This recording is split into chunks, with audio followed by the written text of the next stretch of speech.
Il s'agit d'un trouble mental qui pourrait avoir un impact significatif sur la vie quotidienne. Elle s'appelle la dépression.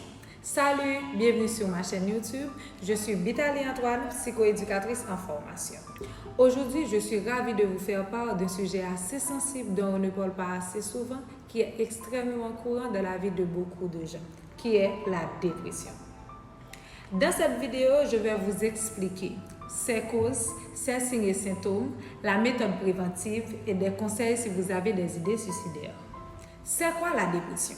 La dépression, c'est un trouble de la santé mentale caractérisé par une profonde tristesse, une perte d'intérêt pour les activités et des symptômes physiques et émotionnels persistants. Il faut savoir que n'importe qui peut tomber en dépression parce qu'elle peut survenir à n'importe quel moment, à tout âge, passer de l'enfance à l'âge adulte. Les causes qui peuvent contribuer au développement de la dépression.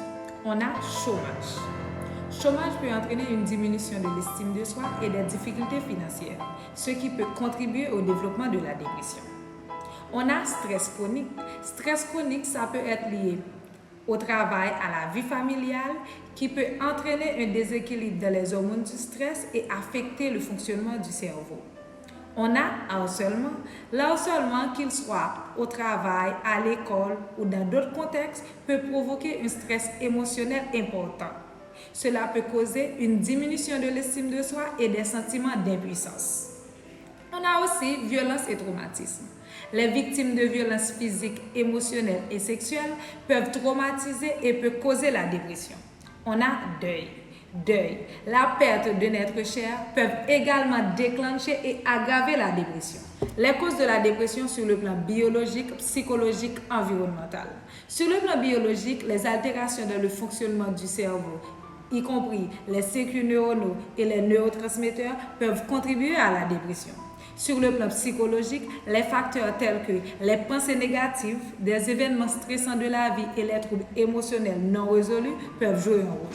Et enfin, sur le plan environnemental, des facteurs tels que le soutien social limité, l'isolement, la pauvreté et les négligences sociales peuvent également contribuer à la dépression. Les signes et symptômes de la dépression. Les signes et symptômes de la dépression doivent apparaître pendant au moins 2 semaines. On a manque de confiance en soi, manque d'estime de soi. Premièrement, sensation de vide intérieur. Sensation de vide intérieur, c'est avoir du mal à éprouver des émotions positives, une tristesse profonde, un sentiment de désespoir ou vide qui dure la plupart du temps. Deuxièmement, perte d'intérêt ou de plaisir. Perte d'intérêt ou de plaisir, c'est pour les activités qui étaient autrefois appréciées, y compris les loisirs, le travail, les relations sociales, etc. Troisièmement, trouble du sommeil. Pour trouble du sommeil, on a insomnie. Insomnie, c'est difficulté de dormir ou dormir fréquent pendant la nuit. On a hypersomnie. Hypersomnie, c'est dormir excessivement, dormir beaucoup plus que d'habitude. Quatrièmement, changement de poids ou d'appétit. C'est perte de poids ou gain significatif de poids sans régime particulier. Ou augmentation ou diminution de l'appétit. Cinquièmement, sentiment de dévalorisation. Sentiment de dévalorisation, c'est penser négatif sur soi-même. Sixièmement, fatigue persistante. Fatigue persistante, c'est sensation de fatigue, manque d'énergie et diminution de la capacité à effectuer des tâches quotidiennes. Septièmement, symptômes physiques persistants. On a maux de tête ou de dos. Huitièmement, perte de libido. Perte de libido, c'est-à-dire intérêt moins pour la sexualité. Neuvièmement, difficulté de concentration. Difficulté de concentration, c'est difficulté à se concentrer, à prendre des décisions ou à se souvenir des choses. A du mal à prendre des décisions aussi banales soient-elles. Dixièmement, pensée suicidaire. Pensée suicidaire, c'est des idées suicidaires, tentatives de suicide ou comportements autodestructeurs. Mais la dépression peut s'exprimer tout à fait différemment chez certaines personnes. Au lieu d'être tristes, abattues, elles deviennent agressives ou augmentent leur consommation d'alcool. Mais ce genre de symptômes touche plus les hommes que les femmes. N'oublie pas que ces symptômes doivent être présents pendant au moins 2 semaines. Si vous ou quelqu'un que vous connaissez présente ces signes et symptômes, il est recommandé de consulter un professionnel de la santé mentale pour obtenir un diagnostic et un traitement approprié. Si vous avez des idées suicidaires, juste rappelez-vous que vous n'êtes pas seul et de nombreuses personnes ont vécu ce que vous vivez et ont de l'aide. N'oubliez pas de parler de ce que vous ressentez avec une personne de confiance. Consultez un professionnel qui est en mesure de vous donner des conseils. conseils. Évitez l'isolement en vous entourant des personnes de confiance qui vous soutiennent et vous comprennent. Évitez l'alcool et la drogue, car ils peuvent aggraver les pensées suicidaires. Essayez d'identifier les situations et les pensées qui déclenchent vos idées suicidaires et essayez de les éviter autant que possible.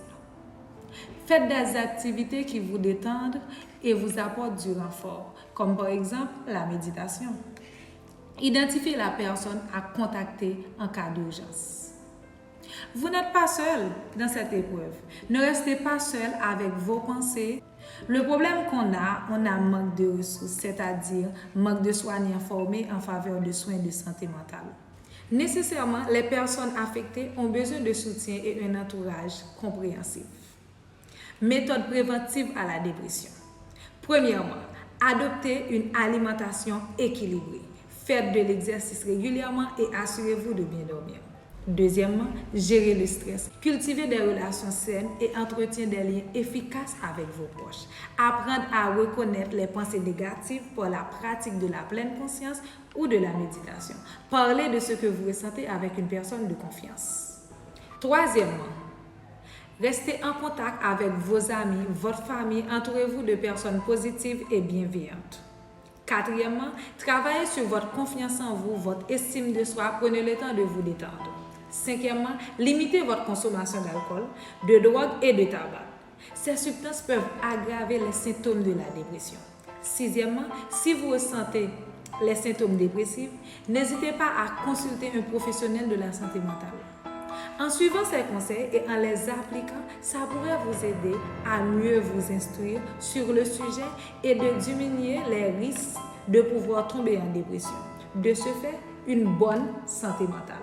Merci d'avoir regardé ma vidéo. N'oubliez pas de liker, de partager, de vous abonner et de poser des questions sur la dépression en commentaire. Merci.